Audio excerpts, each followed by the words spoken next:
Bien, bonjour à tous et bienvenue à ce Tools in Action. On va discuter de la JVM et des algos de Garbage Collection. Et on va voir ce qu'on peut tuner sur les algos de GC pour avoir des bonnes réponses, des bons temps de réponse sur des applications à faible latence. Donc on va utiliser Cassandra comme étant l'application qu'on va tuner. Donc le but du jeu, c'est pas du tout de faire du benchmarking de Cassandra. On va juste utiliser Cassandra pour charger la JVM et voir comment elle répond en fonction des différents settings qu'on va lui envoyer. Alors, je m'appelle Quentin Ambar, je travaille chez DataStax. DataStax, je pense que vous connaissez comme étant le principal committeur de Apache Cassandra. Donc Apache Cassandra, ça tourne sur une JVM, c'est une base de données distribuée qui tourne sur une JVM. Mais chez DataStax, on a aussi toute une solution Analytics, donc sur Spark, et Spark, ça tourne aussi sur une JVM. Et on fait du solaire, toujours sur une JVM, et on a même une techno de graph avec Gremlins qui tourne aussi sur des JVM. Donc ça fait beaucoup de JVM et souvent on a des petits problèmes en général à cause des GC pour avoir vraiment des bons temps de réponse et respecter les SLA. Donc on va essayer de voir ce qu'on peut faire pour remédier à ça. Alors je vous résume rapidement les points principaux qu'on va aborder. On va revoir ensemble très rapidement les principaux algos de GC de hotspot pour être sûr que tout le monde a en tête ce qui se passe avec G1 notamment. Et ensuite on va plus s'attarder sur G1 qui est devenu l'algo par défaut maintenant. Donc on va voir un petit peu la taille de la heap et les temps de pause qu'il faut mettre. On va discuter de 31 Go ou 32 Go, c'est un sujet qui revient assez souvent. Et on va voir des settings un petit peu plus avancés. Et enfin on va terminer avec les JVM à faible latence. On va voir comment elles marchent rapidement. Et si on va vérifier si elles tiennent leur promesse de pas de temps de pause. Alors les algos hotspot, les GC de hotspot, les principales GC qu'on a, c'est le Parallel Collector, CMS et G1. Alors on va pas trop s'attarder sur Parallel Collector parce que ça c'est un algo qui est vraiment fait pour faire du batch où le but du jeu c'est de remplir la heap le plus rapidement possible, de mettre en pause, de tout vider, de recommencer. Et on va plutôt décrire un petit peu CMS et G1, on va voir comment ils marchent et on va voir pourquoi on préfère G1. Alors CMS c'est un peu l'ancien algo pour les faibles latences. Tous les algos dont on va parler aujourd'hui, c'est des algos générationnels. Donc du coup, il y a deux parties dans la heap qui sont utilisées. Vous savez, vous avez la Young dans laquelle on va créer les nouveaux objets. Et ensuite, vous avez la Hold. La Hold, c'est tous les objets qui vivent là depuis longtemps. Par exemple, si vous avez une connexion ouverte à votre base de données dans votre application, il y a de fortes chances qu'elle se retrouve dans la Hold parce que c'est un objet qui va rester pendant toute la durée de vie de l'application. Donc dans CMS, la Young c'est assez simple, vous avez des objets qui sont créés, ça vient remplir la Young, l'espace vert que j'ai dessiné là, et au bout d'un moment la Young est complète, donc là ce qui va se passer c'est que CMS il va s'arrêter, il va essayer de regarder quels sont les objets vivants, quels sont les objets morts dans cette partie, il prend les objets encore vivants, il les déplace dans un espace qu'on appelle l'espace survivor, et il nettoie complètement ce qu'il y a dans la Young. Et ensuite on continue, on re-remplit l'objet de la Young, une fois que tout est rempli, on fait un stop the world, on nettoie la Young, on rebascule les objets vivants dans l'espace de survivor, et au bout d'un moment, l'espace de survivor, soit il est plein, soit les objets ils ont été dedans depuis un certain nombre de cycles de GC, et là on va les promouvoir dans la hold. Donc la hold, c'est l'espace bleu que j'ai dessiné là. Donc on continue comme ça, et au bout d'un moment, on arrive à une situation où vous avez la hold qui devient trop grande, et vous avez toute la heap qui est utilisée. Donc là, qu'est-ce qui va se passer? Vous avez CMS qui va déclencher une phase de marking en background, donc c'est quelque chose qui est parallèle, qui n'est pas bloquant. Il va venir parcourir tous vos objets dans la hold pour savoir quels sont les objets encore vivants ou alors les objets qui sont morts qu'il peut enlever. Et une fois qu'il a fini ce cycle, donc qui n'est pas bloquant, il va supprimer les objets. Et ce qu'il fait, c'est qu'il supprime vraiment les objets bêtement. Il n'y a pas de phase de compaction. Donc s'il n'y a pas de phase de compaction, ça amène de la fragmentation. Et au bout d'un moment, à force de faire ça, on se retrouve dans une situation où vous allez devoir allouer un espace continu de mémoire dans la hold, mais comme la hold est très fragmentée, vous ne pouvez pas le faire. Et donc à ce moment-là, vous vous retrouvez à faire un full GC sur toute la heap disponible, et ce full GC, en plus, il est sériel, donc il est fait sur un seul thread. Donc ça, si vous avez des grosses heaps qui font, par exemple, grosses ou moyennes, qui font 20 ou 30 gigas, là, potentiellement, vous prenez un temps de pause de plusieurs dizaines de secondes et c'est une catastrophe. Vous avez vos nœuds qui tombent. Si ça arrive sur plusieurs nœuds en même temps, vous avez une grosse indisponibilité sur votre base de données. Donc, un profil de CMS. Donc ça, c'est vraiment un profil classique. Vous avez des petits GC qui apparaissent au fil de l'eau. Ça, c'est les Young qui se nettoient au fur et à mesure. Donc tout se passe bien. Et au bout d'un moment, c'est trop fragmenté. Là, vous avez un super GC de la mort. Et vous avez des temps de pause côté applicatif qui sont énormes. Donc là, le graphe que je vous représente, c'est un graphe avec Gatling. Donc j'injecte des requêtes dans ma base de données et je mesure le temps de réponse depuis Gatling. Donc CMS, il fait de la fragmentation, et l'autre gros inconvénient, c'est qu'il est très difficile à régler. En fait, vous devez définir vous-même la taille de la Young. Donc vous dites la Young, elle va faire 6 gigas et vous la fixez. Et ça, le problème, c'est que si imaginons que les 6 gigas se soient bien tunés, que tout fonctionne correctement, mais si un jour votre pattern y change, si vous allez requêter différemment votre base, si vous faites plus d'écriture, plus de lecture, potentiellement ce settings il est plus bon. Et donc votre tuning il est acheté, et il faut tout refaire. Donc c'est vraiment compliqué d'avoir un CMS bien réglé et qui fonctionne correctement, surtout sur des grosses heaps. C'est pour ça qu'on utilise G1 plutôt par défaut maintenant. G1, comment il marche? C'est un petit peu similaire, mais la grosse différence, c'est qu'au lieu d'avoir un espace continu pour la Young et la Hold, ce qu'on va faire, c'est qu'on va venir fragmenter la heap en plein de petites régions. Donc par défaut, G1, il essaie de faire 2048 régions. Donc il prend votre heap à 31 Go, il la découpe en plein de petits bouts pour que ça fasse 2048 régions. Parmi ces régions, il va dire ok, j'en ai certaines, je les alloue à la Young. Donc vous avez les espaces de nouveaux objets, les objets se créent et vous les remplissez au fur et à mesure dans la Young. Au bout d'un moment, votre espace réservé à la Young, elle est pleine. Alors comment G1 il sait que vous avez là dans cet exemple 3 mémoires uniquement, 3 régions qui sont réservées à la Young? En fait, vous lui définissez un objectif de temps de pause. Vous lui dites j'ai envie que tu fasses mes GC dans un temps maximum de par exemple 300 millisecondes. Et G1, parce qu'il a déjà tourné quelques minutes, il sait que statistiquement il met 100 millisecondes à nettoyer une région. Donc il va se dire ok, pour respecter les 300 millisecondes, je peux allouer à mon espace Young que 3 régions. Donc du coup, dès que les 3 régions sont pleines, il faut que j'arrête, il faut que je fasse un GC parce que si je continue, je vais dépasser mon objectif de temps de pause. Quand l'espace Young est plein, on fait un stop the world, on arrête tout, on fait une collection, on déplace ça dans l'espace de Survivor et on nettoie les anciennes régions. Donc là, c'est assez similaire à CMS dans cette logique-là. On continue, donc pareil, l'espace devient plein, on fait un stop the world, on copie ça dans l'espace Survivor, et ce qui reste, on va le déplacer dans la hold, tout comme on faisait avec CMS avant. Donc on continue comme ça, et on se retrouve à un moment donné où la heap, elle commence à être bien remplie, et donc là, on voit en bleu, on commence à avoir une certaine quantité dans la hold. G1 il se dit ok, mon espace de mémoire utilisé devient trop important, donc de la même façon que c'est sur CMS, il va déclencher un algo qui va venir faire une phase de marking, donc il va marquer les objets morts en parallèle, donc ça c'est pas bloquant, c'est presque pas bloquant. Et à la fin de cette phase, il va avoir une statistique d'objets vivants et d'objets morts sur les régions. Donc là par exemple j'ai 2 régions, c'est à la droite, qui ont 100% d'objets morts, et j'ai d'autres régions en bas qui en ont plutôt 78-80, et j'ai 2 régions où quasiment tout est vivant. Donc G1 il se dit ok, c'est facile, les régions à 100% d'objets morts, je les enlève, ça c'est gratuit, j'ai rien à faire, c'est presque pas bloquant.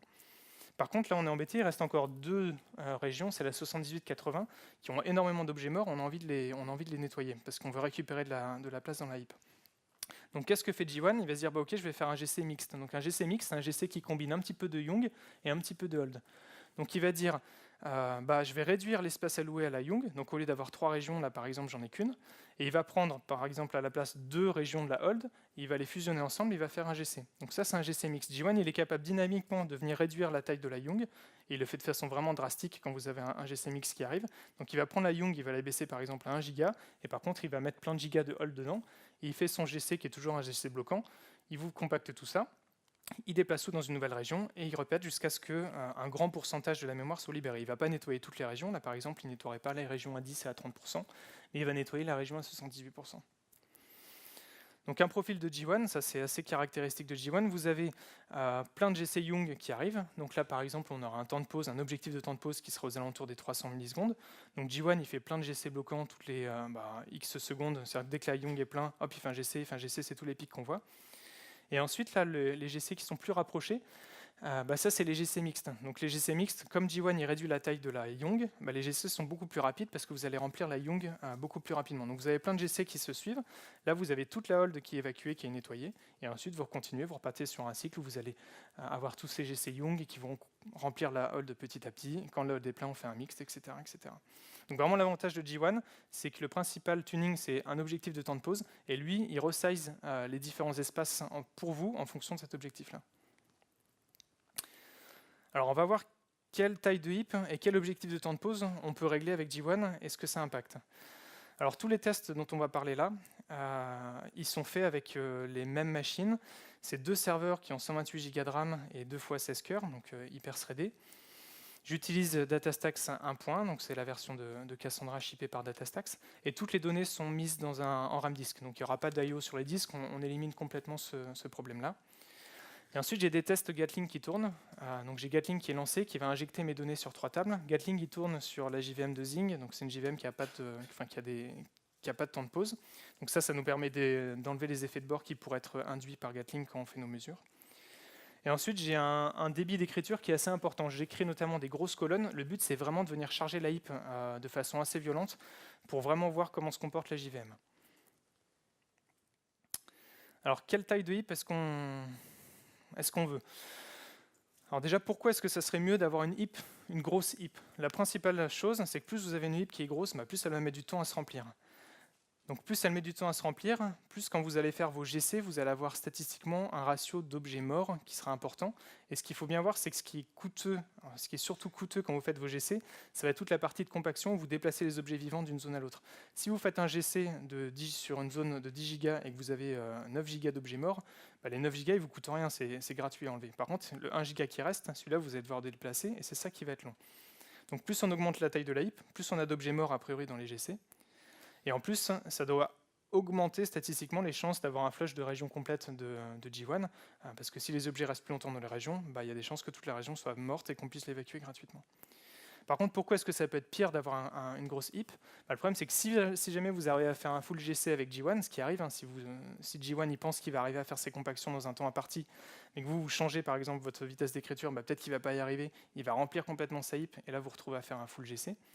Alors ce qui est bien, c'est qu'avec les dernières versions de Java, le full GC il est maintenant parallèle, donc ça a un petit peu moins d'impact. Et aussi l'autre problème qu'on a, c'est qu'on augmente les chances d'avoir des temps de pause qui sont supérieurs à notre objectif. Donc même si on ne fait pas des full GC, on a quand même un risque d'avoir des gros GC simplement.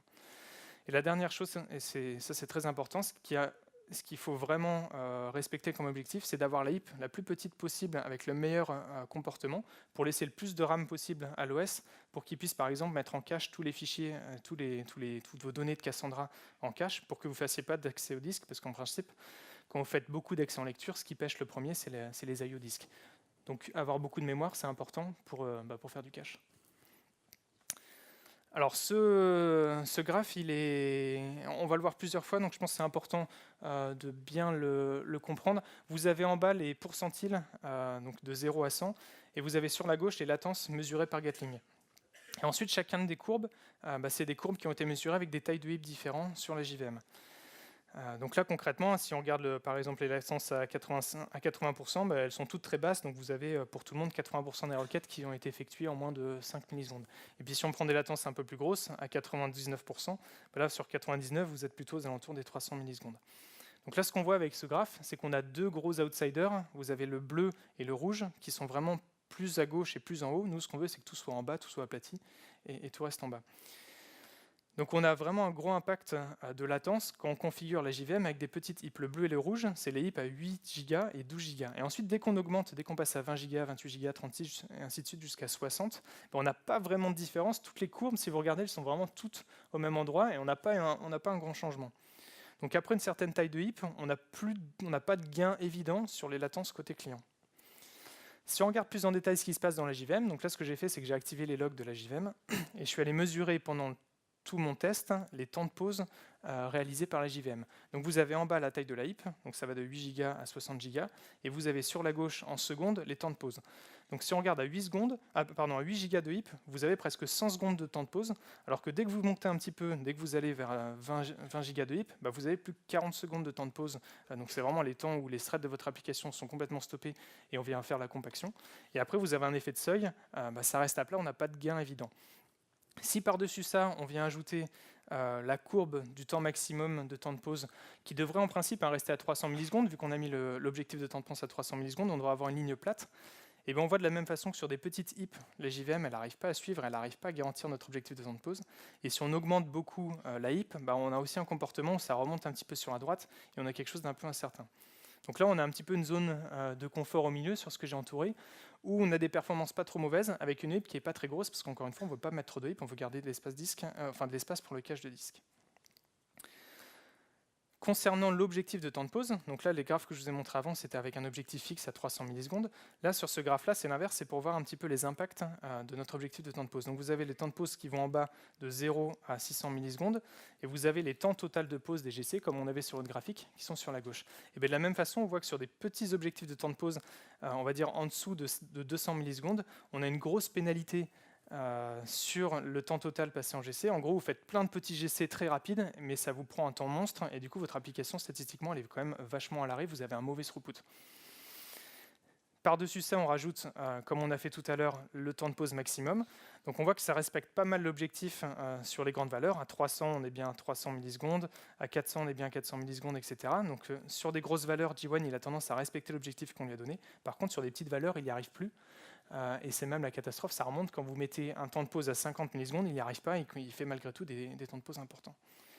Donc là, pareil, on a une limite, on va dire qu'en dessous de 200 millisecondes, ça ne se passe pas bien, et du coup, on a quelque chose qui est pas mal entre 200 et 400 millisecondes. Après, si vous voulez augmenter, vous pouvez, mais le problème, c'est que ça va vous faire des temps de pause d'une demi-seconde, et ça, pour votre base de données, ça commence à être beaucoup. Donc, comme conclusion, G1, il a vraiment du mal si vous avez une HIP qui est sous-dimensionnée. Ça augmente aussi les risques de full GC, donc il y a vraiment un gain à voir si votre HIP elle est trop petite. Et par contre, au bout d'un moment, vous avez les temps de pause qui ne vont pas être réduits de façon proportionnelle avec la taille de votre HIP. Donc ça ne sert à rien de mettre une HIP trop grosse, vous n'allez pas avoir beaucoup de gains. Et avec les différents tests que j'ai faits, on arrive à un sweet spot qui est aux alentours de 30 fois la vitesse d'allocation en mémoire. Donc si vous regardez votre GC, vous activez les logs, vous allez être capable de déterminer en gigabits combien d'objets vous allouez par seconde dans votre HIP. Et si vous prenez cette valeur et que vous la multipliez par 30, à la louche, ça vous donne un premier ordre d'idée de la taille de l'HIP à fixer. Et concernant les objectifs de temps de pause, jusqu'à 200 millisecondes, on a quelque chose qui est cohérent et ça reste raisonnable. Si vous descendez en dessous, vous allez avoir des grosses pénalités et la JVM va vraiment avoir du mal à suivre et vous allez avoir une grosse perte de throughput. Alors, quelques settings un peu plus avancés. Entre 31 Go et 32 gigabits, quelle est la différence? Donc, la grosse différence, c'est qu'à 31 gigabits, vous avez des pointeurs qui sont compressés par la JVM. Donc concrètement, vous avez les 3 derniers bits qui sont toujours à 0 sur la référence de vos objets. On est capable de les déplacer donc de 3 bits par la droite. Ça nous donne un petit peu plus d'adresse mémoire et on est capable de manipuler jusqu'à 32 Go d'objets. Par contre, dès que vous passez à 32 Go, là, ça ne tient plus sur ces 32 bits. Donc on est obligé de changer la référence de vos objets et la référence passe sur 64 bits. Et l'autre setting qui change et qui est un peu plus délicate, celle-là, parce qu'on y pense moins, c'est la taille des régions. Donc G1, on en a parlé tout à l'heure, il découpe la HIP en plein de petites régions, et il a un objectif de 2048 régions. Donc en fait, quand vous êtes à 31 Go, il garde des régions qui ont 8 mégas de taille, donc ça fait à peu près 4000 régions, et dès que vous passez à 32, pour lui c'est un nouveau seuil, il va changer la taille des régions, il la double, et donc ça vous fait 2 fois moins de régions, et on a 2000, ce qui est un peu plus près de l'objectif recommandé par l'algo du GC.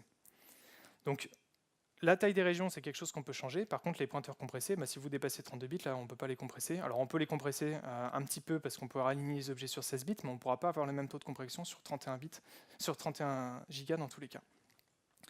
Alors, qu'est-ce que ça change? Donc là, on retrouve le même graphe que je vous ai montré tout à l'heure. On a les pourcentiles de latence en bas, avec les latences de nos clients sur la gauche. On se rend compte qu'en fait, il n'y a pas grand-chose qui change. Vous avez un petit outsider, peut-être une petite pénalité sur le rouge, où on a 32 Go et des region size qui sont à 8. Et ensuite, celui qui marche un tout petit peu mieux, c'est le vert qui est en dessous, qui est 31 Go avec des tailles de région à 16. Il y a une différence notable qui est là quand même quand on regarde les stats DGC, c'est que les HIP qui ont des régions à 8 mégas, donc qui ont beaucoup de régions, qui ont 4000 régions au lieu d'avoir les 2000 recommandées, elles ont quand même un temps de marking cycle qui est plus grand, à plus 20%. Mais après, tout le reste est assez identique, la vitesse d'allocation est identique, le nombre de GCOL est identique, donc il n'y a pas beaucoup de différence. Et ça, je pense que ça vient essentiellement du fait que la taille des objets qui est allouée, la taille des objets métiers qu'on manipule, donc en gros des colonnes dans Cassandra, elle est tellement grosse comparée à juste aux 32 bits qu'on perd dans les pointeurs que ça devient négligeable et du coup on n'a pas beaucoup d'impact en passant de 31 à 32 Go. Donc pour être sûr, il vaut mieux rester à 31 Go avec une taille des régions à 16 mégas. Si vous n'avez pas besoin de plus, ne montez pas à 32, ça ne sert à rien, mais ce n'est pas catastrophique si vous êtes à 32. Alors une autre conf intéressante, c'est le nombre de threads qui vont être utilisés pour participer au GC. Donc quand votre application est bloquée, combien de threads sont utilisés par la JVM pour nettoyer votre mémoire? Et là, ce qu'on voit, c'est... Alors, c'est peut-être évident, mais ma machine, elle a 2 fois 8 cœurs physiques. Et donc, les cœurs sont hyper threadés, donc ça me fait 32, on va dire 32 CPU disponibles. Et les meilleurs stats qu'on a, bah, c'est quand on prend pile 32 CPU et pas 16, le nombre de cœurs physiques, comme on pourrait peut-être le penser. Donc, le settings a changé. Là, c'est juste d'aligner le nombre de parallèles GC, donc de threads qui font les GC, à votre nombre de CPU disponibles sur votre machine. Et c'est ce qui va vous donner le plus petit temps de pause et les meilleures latences a priori.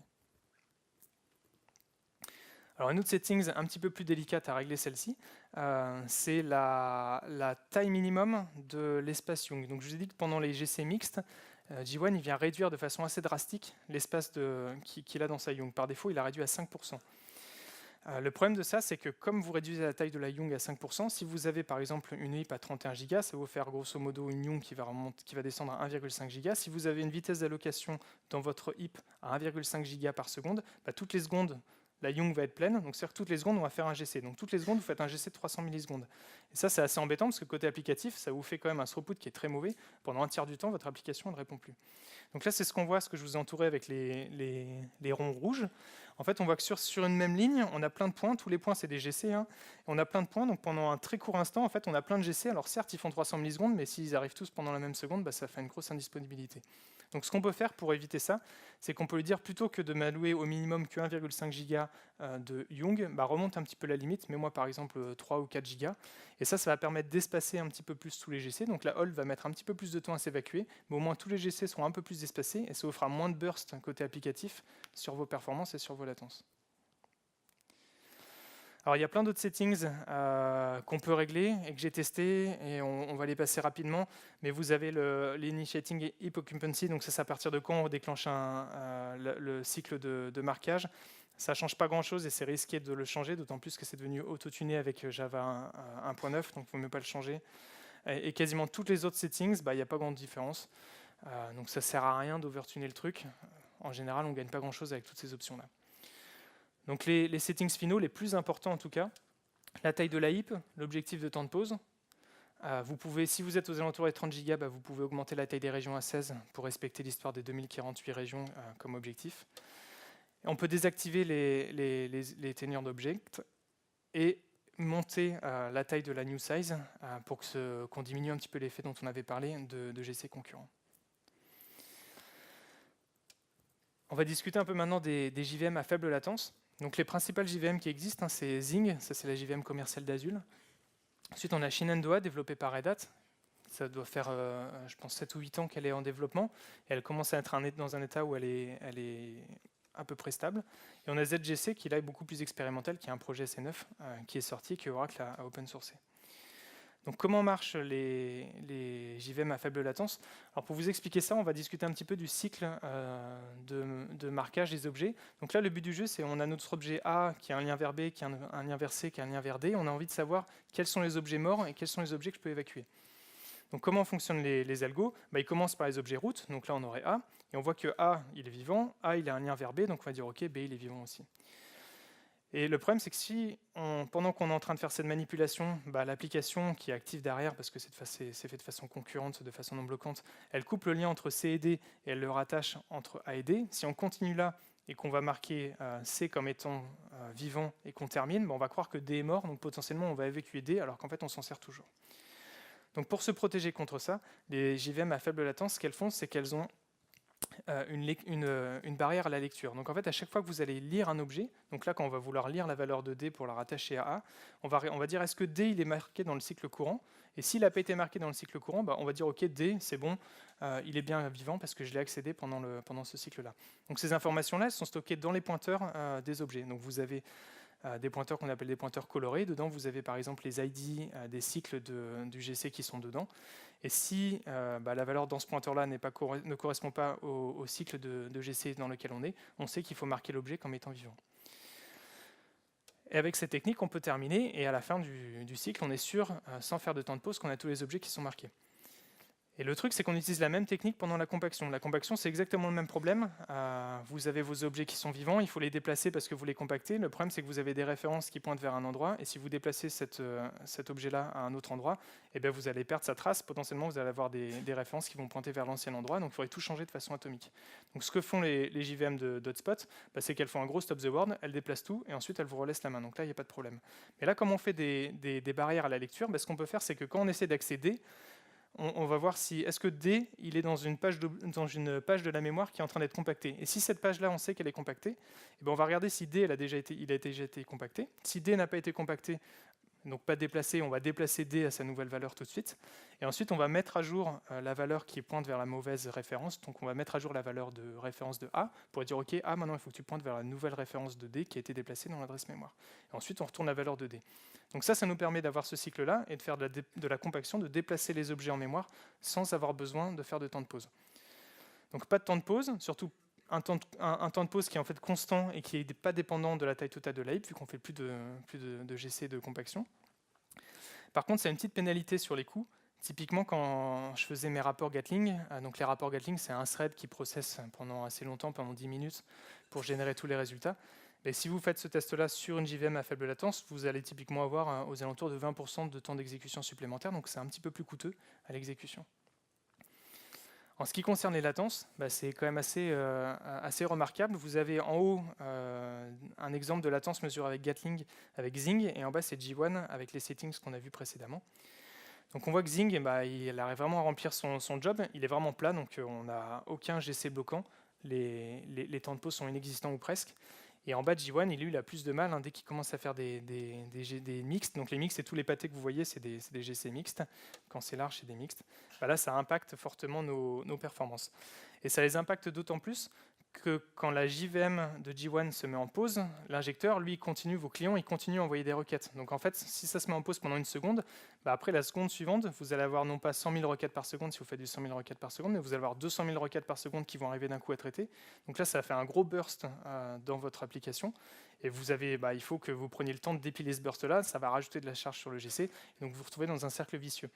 Ce qui est intéressant de voir, c'est que malgré la surcharge de 20% des JVM à faible latence, on arrive au maximum à monter à la même valeur, voire à une valeur supérieure avec des GC à faible latence, parce qu'on n'a pas cet effet de burst. Et donc on arrive à monter à plus de requêtes par seconde avant d'avoir des timeouts côté applicatif.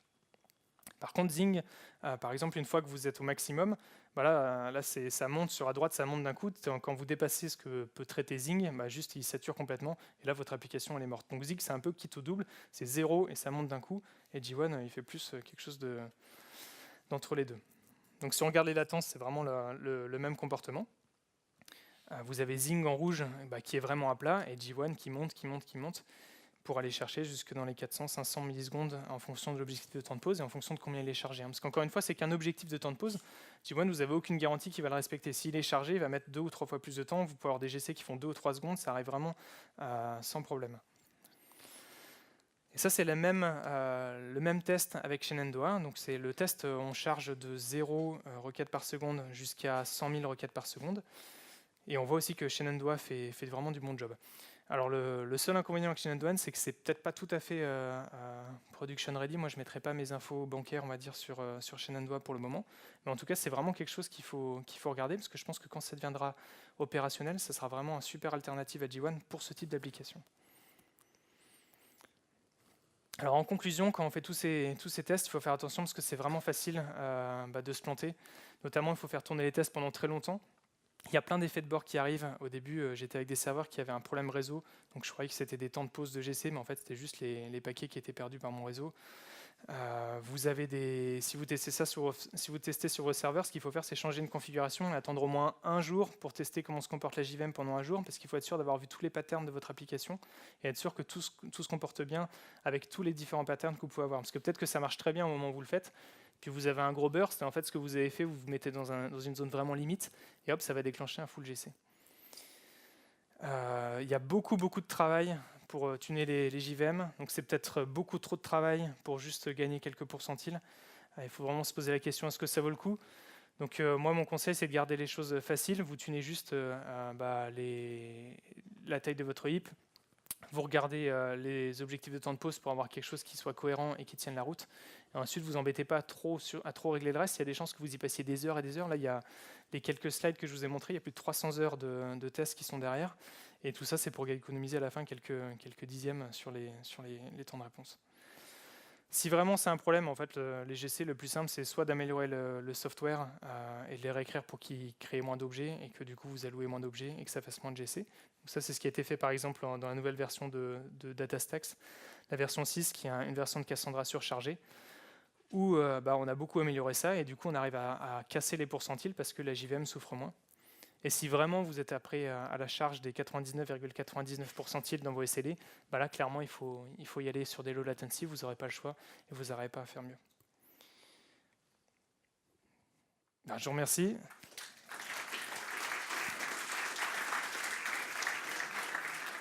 Et merci à Laurent également et Lucas, Pierre, Samina et James qui m'ont aidé à faire tous ces tests.